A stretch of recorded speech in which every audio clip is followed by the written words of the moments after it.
Yo, yo. Back again, just because, just general thinking this morning, right? I'm sitting at my desk, and I saw a video that was talking about the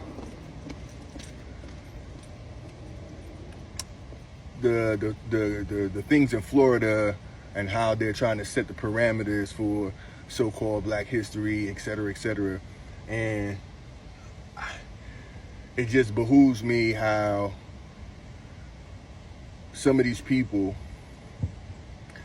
melanated or not, melanated and not melanated, have the audacity to streamline somebody's history, and you know what I'm saying? So it's pretty interesting and disheartening at the same time. And maybe they're victims too, regardless of what their class status is in our country. Maybe they don't know, or maybe they don't care to know, or read, or research, or anything like that. And so I was thinking about Charles V, right?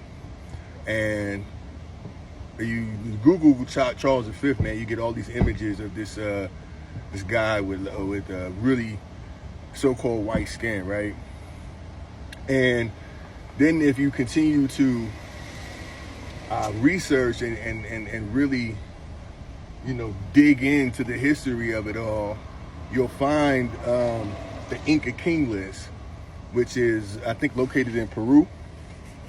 And this, I made a copy of it, but this is not a color copy, so you can't really see it all that well. But if you look at it, you can kind of tell some of the people and their complexions, right? And so I'm gonna find this paper I printed where it gives like descriptions of and the skin color of a lot of old heads from back in the day. Like it really gets descriptive on a lot of that stuff.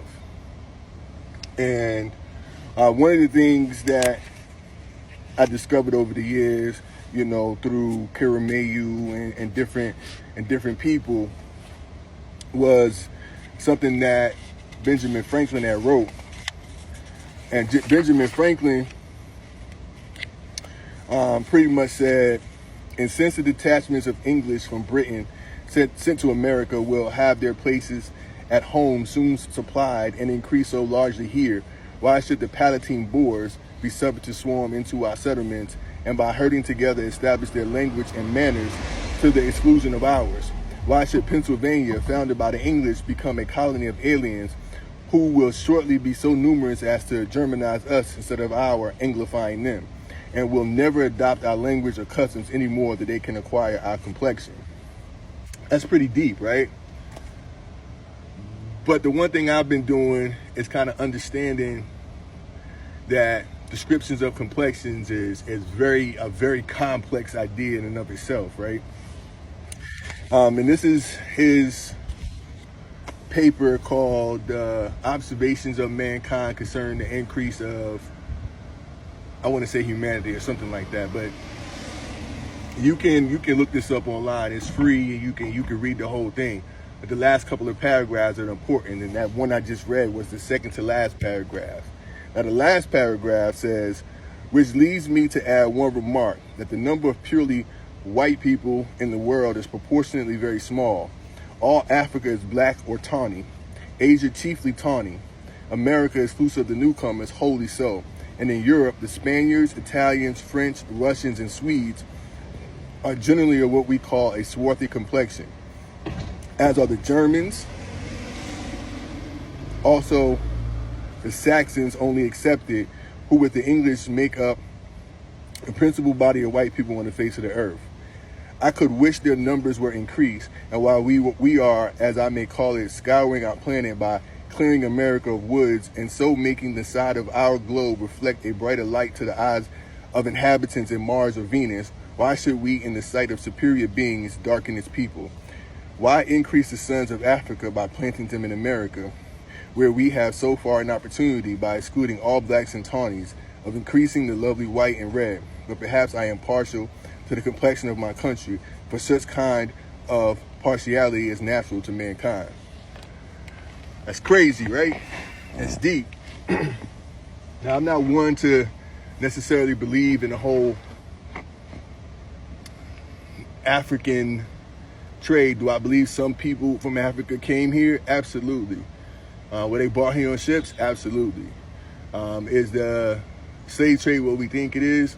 I don't think so. Not at all. Just based on the books and the resources that have been revealed to me and things that I've read, I don't think that's what it is. And a lot of people speak conjecturally and talked about the African slave trade and this, that, and the third. And I noticed that when people speak about it, or people write about it, it's in a broad context. There aren't any details. When during those time periods, there were a lot of details that were, in fact, made, right? Ship names, voyage manifest. All of those things are available if you know how to look for it. And unfortunately, the same isn't, the courtesy isn't given as far as when it comes to the African slave trade. So I really don't necessarily 100% believe that.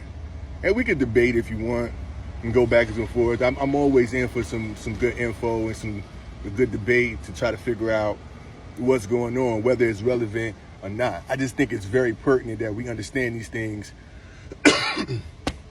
so that our generation start to understand and realize that we're not worthless, and we're not just gangbangers, and we're not just drug dealers, and we're not just, people who have broken homes, and we're not just these things that we have been described as. I say all that to say, like, going back to the Inca King list, you'll find Charles V on that Inca King list. And he's on, I believe, the second to last row on the right-hand side. And he's listed as a dark man. You can see him, he's clearly a dark man. And I went to Amazon just to see if I can get a copy of it, and they have lightened the picture, like, totally, right? And so, if Charles V was a dark man, then it has to go to show that his parents and his grandparents had to be dark. And the people in that area were dark at the time. Just for example, from, it's called Tedium, I think. There was a quote where someone found a description of Christopher Columbus. He said he had an alkaline nose, light-colored eyes, and a ruddy complexion. Again, find the description of ruddy. In his youth, he had been fair. Now, that's another key word there, fair. Fair does not mean so-called white skin. By definition, fair, especially in those times, meant clear blemishes, right? And his hair was of light color, but after he was 30 years old, it turned white.